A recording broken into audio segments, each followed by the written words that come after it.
Okay, so how does prostate cancer treatment impact men's lives?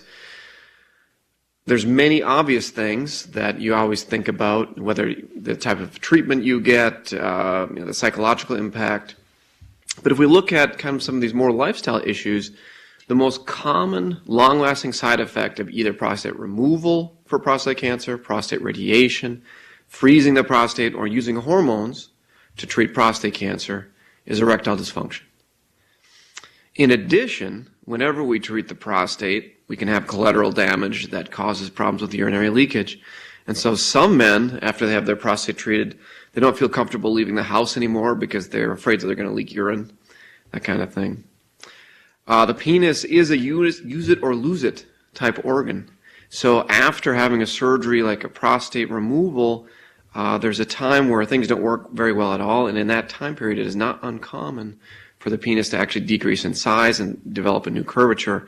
Actually, when I was a resident at the University of Minnesota training program at the VA, patients would tell me, "Doc, my penis has changed size after I had my prostate removed," and we'd always not believe them until finally we did a study, and sure enough, they were right. It actually does change in size, and there are things we can do to adjust for that, but things not often talked about.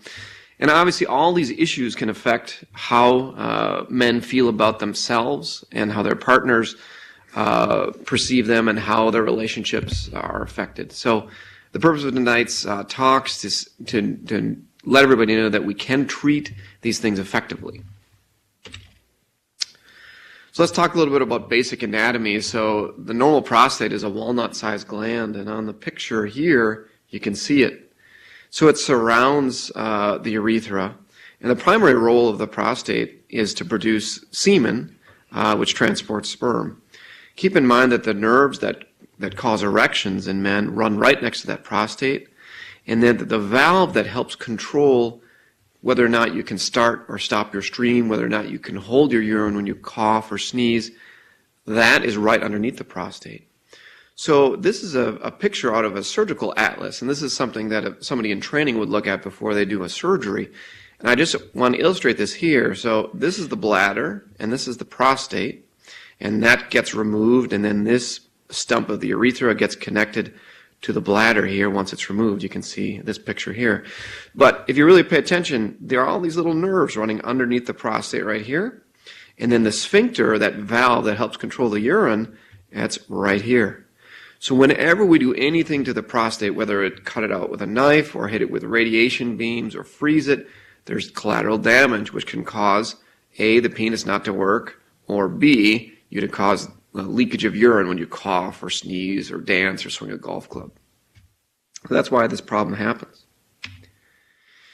So of the men who get treatment for prostate cancer, like 80 to 90% of men will report that their erections are worse than before surgery. None of them ever get better. About 7% will say that it's the same as it was before surgery. 93% will say that it's worse.